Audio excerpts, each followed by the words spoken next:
It had been 6 months since Mark DeLuca signed those divorce papers with the same cold efficiency he used to sign execution orders.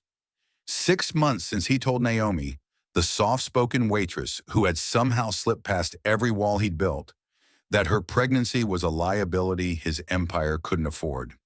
6 months since he watched her walk out of the DeLuca penthouse carrying nothing but a duffel bag and a dignity that made his expensive suits feel like costumes. That evening, stopped at a downtown traffic light, Mark sat in his white convertible, sunglasses reflecting the golden hour glow, looking every bit the untouchable boss he'd worked decades to become. He glanced toward the crosswalk, barely paying attention, when his entire world stopped. There she was, Naomi, standing at the curb in a burgundy dress and cream cardigan, one hand resting protectively on a belly that was unmistakably, undeniably pregnant. Very pregnant. The kind of pregnant you can't hide or explain away. She looked tired but composed, no bodyguards flanking her, no luxury car waiting, no trace of the life he'd offered her. Just quiet strength and the curve of a child she'd refused to erase.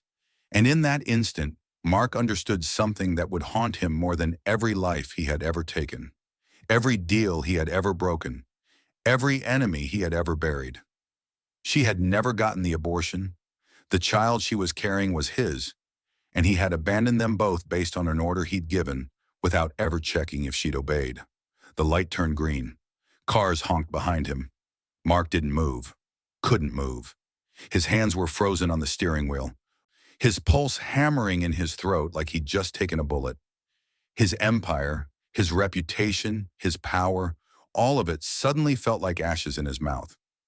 Before we continue with Mark's story, let us know in the comments where you're watching from. We'd love to hear from you. And if you're new here, click the subscribe button so you never miss any of our upcoming videos. Mark DeLuca had always been the kind of man who believed control was survival. He'd built one of the most feared criminal empires on the East Coast, moving money through legitimate fronts, keeping politicians and cops on silent payrolls, making problems disappear before they ever reached the newspapers. He was calculating, ruthless when necessary, and governed by a single unbreakable rule.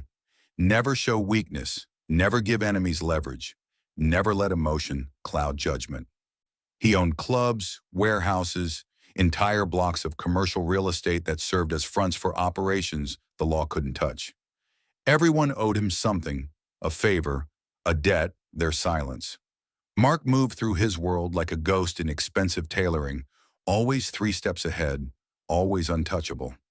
When he met Naomi 3 years earlier, he hadn't planned on breaking that rule.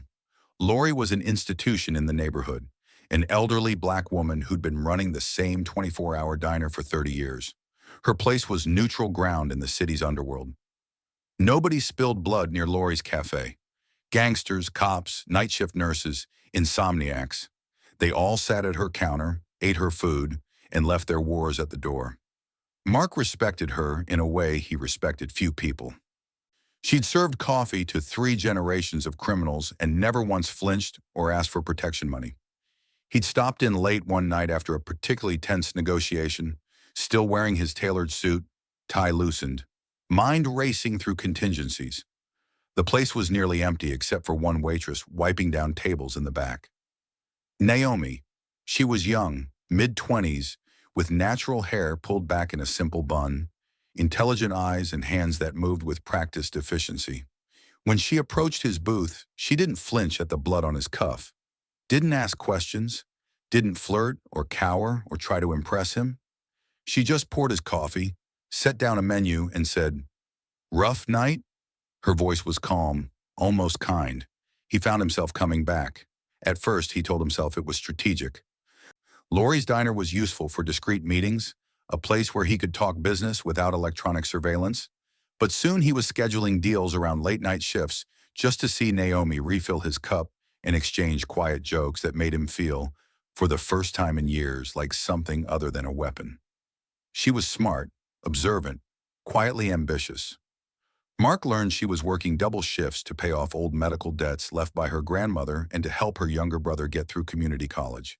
She never asked Mark for anything, never tried to leverage his obvious interest, never played games. Lori noticed, of course. She always noticed. One night after Naomi went to the back to check on an order, Lori leaned against the counter and said quietly, "Girls like her break open men like you. Mark. Don't go near her if you don't plan to stay." Mark had smiled, dismissive.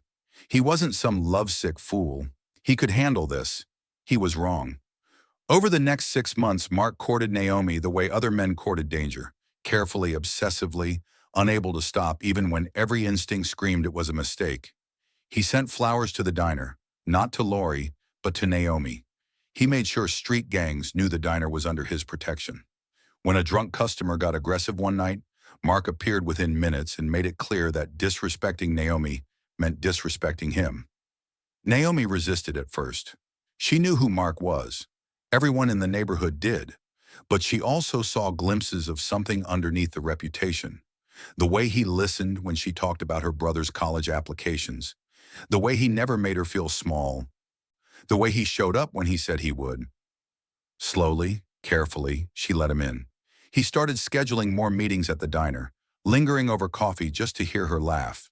They'd talk until closing, Naomi teasing him about his expensive watch. Mark marveling at how easily she called him out on his arrogance.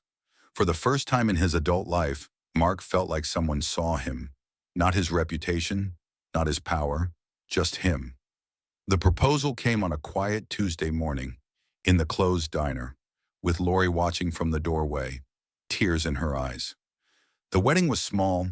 Lori sat in the front row, a handful of Mark's most trusted men standing as silent witnesses, and Naomi in a simple white dress that made Mark's chest ache with something he'd spent his whole life avoiding. Hope. Mark bought Naomi a penthouse overlooking the river, filled it with everything she could want, hired security that followed her at a distance. But Naomi refused to abandon her old life completely. She still visited Lori's diner to help during the lunch rush. She still took the subway sometimes. She still brought warmth into Mark's cold, controlled world. Plants on the windowsills, books on the shelves, laughter in rooms that had only ever known strategy. She tried to soften the house with warm colors, framed photos, small touches that made the sterile penthouse feel like a home. Mark was torn between two instincts, the part of him that felt safer than he'd ever been, and the part that recognized this softness as the most dangerous vulnerability he'd ever allowed. For the first year, they found a fragile balance. Then his enemies started noticing. A rival boss mentioned Naomi by name during a tense meeting about territory, smiling as he said, "Heard you got yourself a pretty little wife, Mark. Hope nothing happens to her." The threat was subtle but unmistakable. A week later, an anonymous envelope arrived at Mark's office.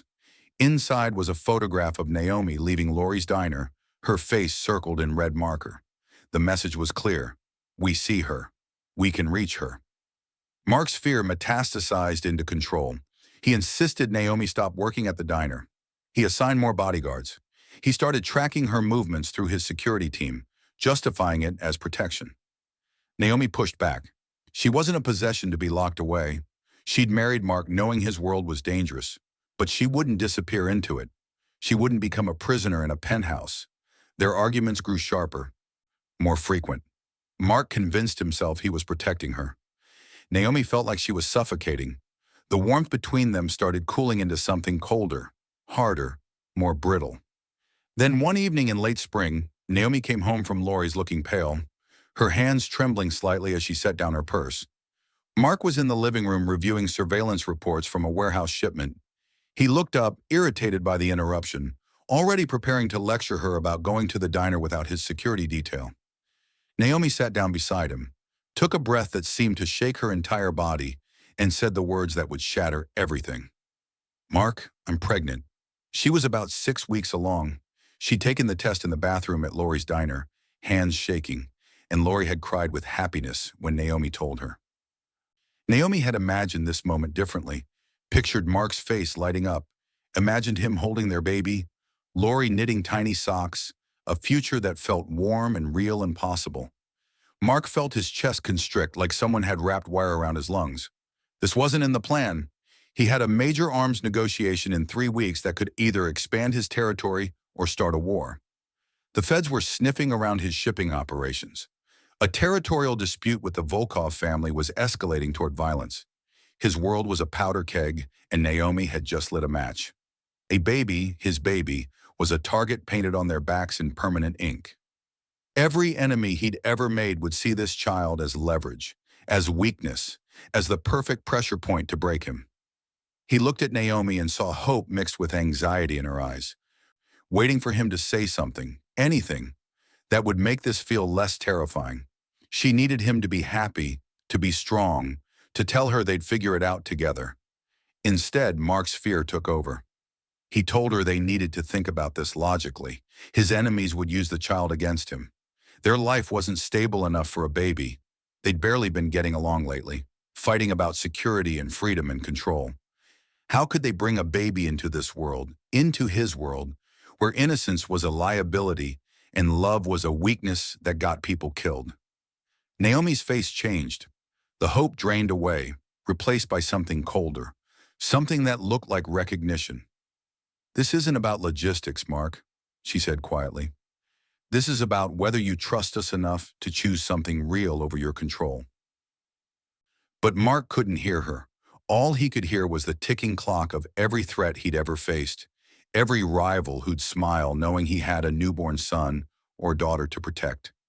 He saw his child in a kidnapper's hands, saw Naomi's funeral, saw his empire crumbling because he'd allowed himself to become vulnerable.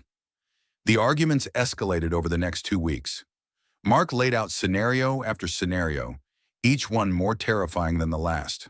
He insisted an abortion was the logical choice, the safe choice, the only choice that made sense for their future. Naomi listened to every argument, then quietly, firmly told him no. This baby was not a mistake. She wanted this child. She would protect this child, with or without him. Mark felt betrayed. She was choosing a fantasy over reality, choosing Laurie's sentimental tears over his hard-won wisdom about how the world actually worked. His fear twisted into anger, his anger into something cruel and final. One night, after another exhausting argument that left them both raw, Mark delivered his ultimatum. "Either the baby goes," he said, his voice cold and controlled, "or I do." The silence that followed felt like the end of the world. Naomi looked at him for a long moment. This man she'd loved enough to risk everything for, and saw clearly for the first time that his fear was stronger than his love. She stood up slowly, placed a hand on her still flat belly, and said the words that would end their marriage. "Then you'd better start packing, Mark." Within 48 hours, Mark had his lawyer fast-track the divorce. He told himself it was necessary, that Naomi would eventually see reason once she realized how dangerous her decision was. The papers were drawn up with the same cold efficiency he used for every business transaction. Mark even included a substantial settlement, enough money to ensure she'd be comfortable, to ease his conscience, to prove he wasn't the monster his actions suggested. Naomi refused to sign until he removed the settlement clause. She wanted nothing from him except her freedom. The morning she left, Mark watched from the upstairs window of the penthouse as she carried a single duffel bag to the curb. Laurie was waiting in a beat-up sedan, the kind of car that looked like it barely passed inspection. The elderly woman got out slowly, her face tight with controlled anger, and wrapped Naomi in a hug that seemed to hold her together. Mark's hands gripped the window frame as he watched Laurie help Naomi into the passenger seat, as he watched them drive away into morning traffic. He convinced himself this was temporary. She'd come to her senses. She'd realize a baby in his world was a death sentence. She'd come back, apologize, and they'd move forward. Together. Safely. Without the liability. 6 months passed like a slow bleed. Mark threw himself into work, expanding operations, closing deals, eliminating threats with the same ruthless precision that had built his empire. But at night, alone in the penthouse that still smelled faintly of Naomi's perfume, sleep became impossible. He'd lie awake calculating scenarios, imagining outcomes, wondering if she'd gone through with it. He never called, never checked. His pride wouldn't allow it. Until that evening at the traffic light when his entire world shattered in a single glance. Mark snapped out of his daze as Naomi stepped onto the sidewalk, her hands still resting protectively on her swollen belly. The cars behind him honked aggressively. He barely heard them. His foot hovered over the gas pedal, every instinct screaming at him to follow her, to stop her, to say something, anything. He made an illegal turn, ignoring the angry horns, and trailed behind at a careful distance. His white convertible was too conspicuous, too recognizable, but Mark couldn't stop himself. He watched her walk 3 blocks, moving slowly, one hand on her lower back, like the weight was getting heavy. She stopped at a corner store, bought a bottle of water and what looked like crackers, then continued toward a neighborhood he recognized as one of the rougher areas near Lori's diner. She disappeared into a modest apartment building, the kind with peeling paint and a broken security door. Mark sat in his car across the street, hands shaking on the steering wheel, and realized what he'd done. She was living here, alone, pregnant, in a building that probably had rats and broken locks and no security, because of him. The next morning, Mark had his most trusted men begin discreet surveillance. He made the orders crystal clear. No contact, no intimidation, no interference. He just needed to know she was safe, that no one was threatening her, that she had what she needed. The reports came back like daggers. She was still working shifts at Lori's diner, slower now, taking more breaks, but refusing to stop completely. She had a doctor's appointment every 2 weeks at a clinic that accepted patients without insurance. She walked everywhere because she'd sold her car. And most devastating of all, she never cashed the settlement check he'd had delivered to her apartment. It was sitting on her kitchen counter, untouched, gathering dust. Mark's insomnia worsened. He'd close his eyes and see Naomi's face the night he delivered the ultimatum. The way her hope had died in real time. The way she'd placed her hand protectively over a belly that wasn't even showing yet. He'd wake up drenched in sweat from nightmares where he heard a baby crying, but could never find it. He'd orchestrated hits, ordered executions, made people disappear without losing a single night of sleep. Business was business. Survival required hard choices. But this was different. Guns had never shaken Mark's hands, but the memory of Naomi's eyes the night she chose the baby over him did. 3 weeks after the traffic light encounter, Mark found himself driving to Lori's diner late at night. The place was nearly empty, just a few regulars nursing coffee at the counter. Lori saw him the moment he walked in. Her face showed no surprise, just a weary kind of resignation. She poured him coffee without asking and set it down in front of his usual booth with the same practiced efficiency she'd shown for 30 years. Mark wrapped his hands around the mug, gathering courage. "What did she tell you?" he asked quietly. "About why we divorced." Lori wiped down the counter with slow, deliberate movements. She took her time answering.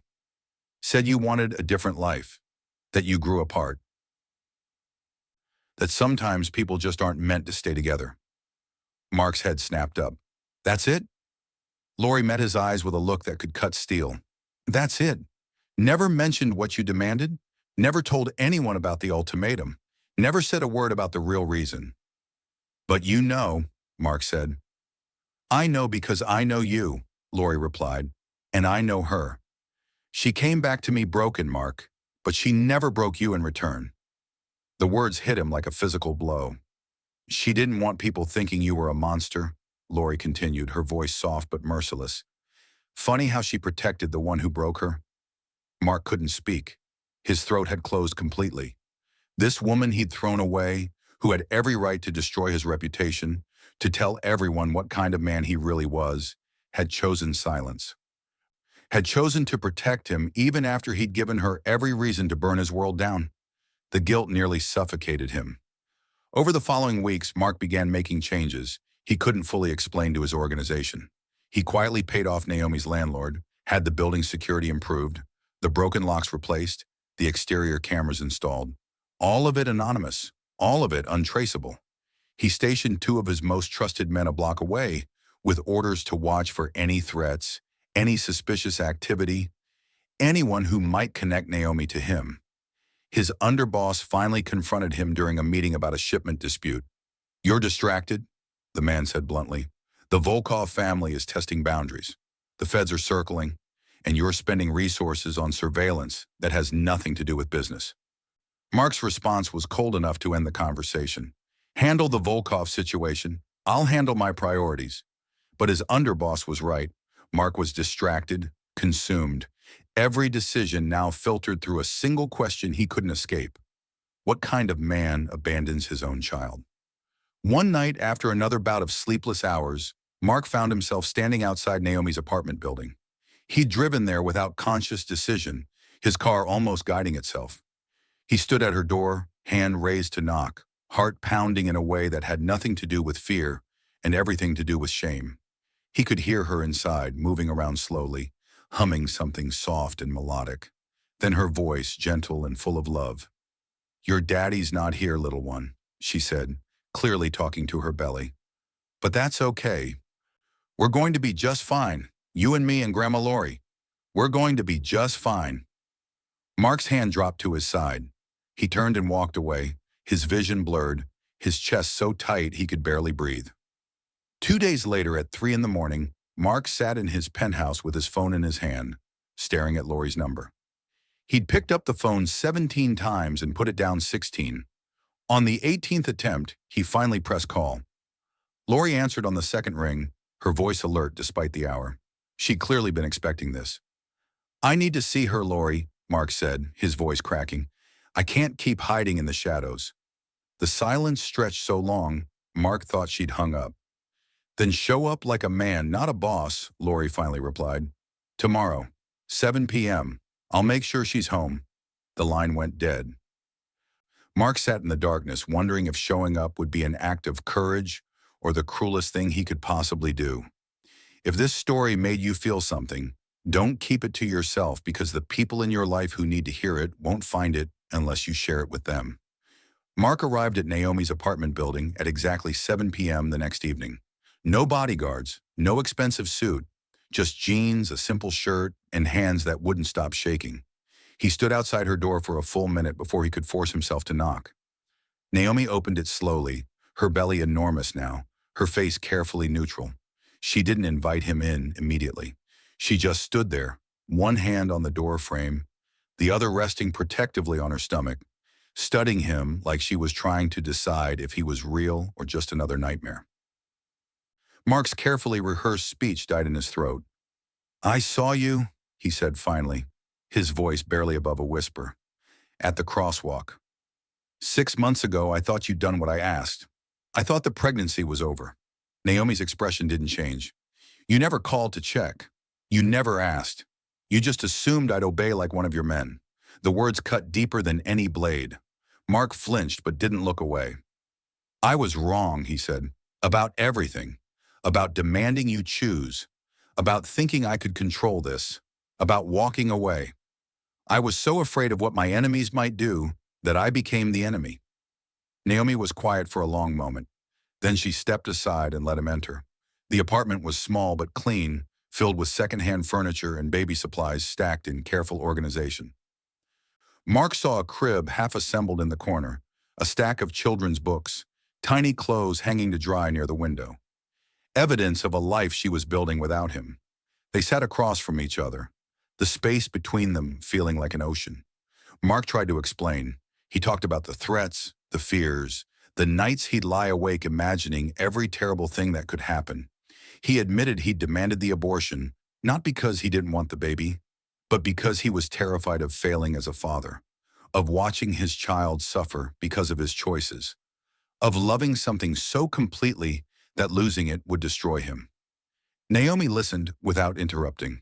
When he finally ran out of words, she spoke. "Do you know what it's like to be pregnant and alone?" she asked quietly. "To wake up sick every morning with no one to hold your hair, to go to ultrasound appointments and see your baby on the screen while the chair next to you stays empty, to count out tips at the diner to afford prenatal vitamins?" Mark's throat closed. He shook his head, unable to speak. "Lori held me when I cried," Naomi continued. "She came to every appointment you missed. She helped me build that crib when I was too tired to stand. You were afraid of being a bad father, Mark, but you already were one. You just weren't there to see it." The truth of it broke something inside him. "I know," he whispered. "I know, and I can't take it back. But I'm here now. I want to be in this baby's life. I want to be the father I should have been from the beginning." Naomi studied him with eyes that had learned to see through lies. "Here's what's going to happen," she said firmly. You can attend doctor's appointments if you show up on time and come alone. You can be involved when the baby arrives. But this doesn't mean we're together. This doesn't mean I forgive you. And this doesn't mean you get to control my life or our child's life. You'll be a father on my terms or you won't be one at all. Mark nodded, accepting conditions that would have enraged him 6 months ago. I'll take whatever you give me. The next doctor's appointment was 4 days later. Mark arrived 30 minutes early and sat in the crowded waiting room of the clinic, surrounded by pregnant women and nervous partners. He felt completely out of place, a criminal among civilians, but he refused to leave. When Naomi arrived, she looked surprised to see him there. They checked in together, and when the nurse called her name, Naomi hesitated before nodding for him to follow. The ultrasound room was small and dimly lit. The technician was kind but efficient, squirting cold gel on Naomi's exposed belly and moving the wand across her skin. Static filled the room, then a rapid thumping sound. That's the heartbeat, the technician said with a smile. Mark's vision blurred. The sound was impossibly fast, impossibly strong, impossibly real. His child, his son, alive and fighting to exist despite everything Mark had done to prevent it. Strong little boy you've got there, the technician added, pointing to the screen where Mark could see the tiny shape moving, arms and legs kicking. Mark gripped the edge of the chair, his knuckles white. He wanted to speak, to say something meaningful. But all he could do was listen to that heartbeat and understand exactly what he'd almost destroyed. When they left the clinic, Naomi was quiet. Mark walked her to her building, carrying the printed ultrasound photos like they were sacred texts. "Thank you," he said at her door, "for letting me be there." Naomi nodded but didn't smile. "This is for him, not for you. Don't forget that." The weeks that followed tested Mark in ways his criminal empire never had. His underboss confronted him about missing an important meeting to attend another appointment. The Volkov family made aggressive moves into his territory, testing his distraction. The feds increased their surveillance. Mark's entire organization could feel the shift, the way their boss was pulling back from the violence that had built his reputation. But Mark had made his choice. He started quietly restructuring, shutting down the most dangerous operations, moving money into legitimate investments, putting distance between himself and the bloodiest parts of his empire. His men whispered that he was going soft. His enemies wondered if he was setting a trap. Neither was true. Mark was simply becoming someone his son wouldn't have to fear. Naomi went into labor on a Tuesday morning at Lori's diner. Her water broke while she was refilling the coffee station. Lori immediately called Mark, her voice tight with controlled panic. "If you really want to be his father, get to St. Mary's Hospital. Now." Mark arrived before the ambulance, but Naomi had already made her decision clear. Lori would be in the delivery room. Mark would wait outside. He accepted it without argument. 14 hours passed in that hospital hallway. Mark paced until his legs ached, then sat in uncomfortable plastic chairs, then paced again. Under his jacket, his gun dug into his ribs, a constant reminder of the world he came from and the world he was trying to leave behind. Nurses passed with sympathetic smiles. Other fathers waited with him briefly before being called in to meet their children. Mark heard Naomi scream and wanted to break down the door. He heard silence and wanted to die. He prayed for the first time since childhood, bargaining with a God he'd stopped believing in years ago. "Please let them both be okay. Please. I'll be better. I'll be what they need. Please." Dawn was breaking when Lori finally emerged, exhausted and tear-streaked. She looked at Mark for a long moment, then nodded toward the door. "She'll see you now." Mark's legs almost gave out. Inside, the room smelled of antiseptic and something sweeter, something new. Naomi was propped up in the bed, pale and exhausted but radiant in a way that took his breath away. In her arms was a tiny bundle wrapped in a blue hospital blanket. She looked up when Mark entered, and for the first time in months, her expression softened. "Mark," she said quietly, "this is your son." She hesitated, then held the baby out toward him. Mark approached like he was walking through a dream. His hands were shaking so badly he was afraid he'd drop the child. But Naomi guided his arms, showing him how to support the tiny head, how to hold this impossibly small person. The baby's eyes were closed, his face scrunched and red, his fingers curled into fists no bigger than walnuts.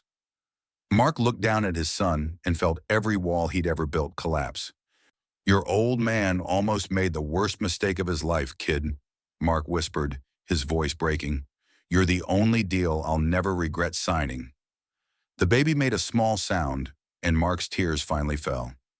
If you believe people deserve a second chance at doing the right thing, make sure this story reaches someone who needs to believe it too.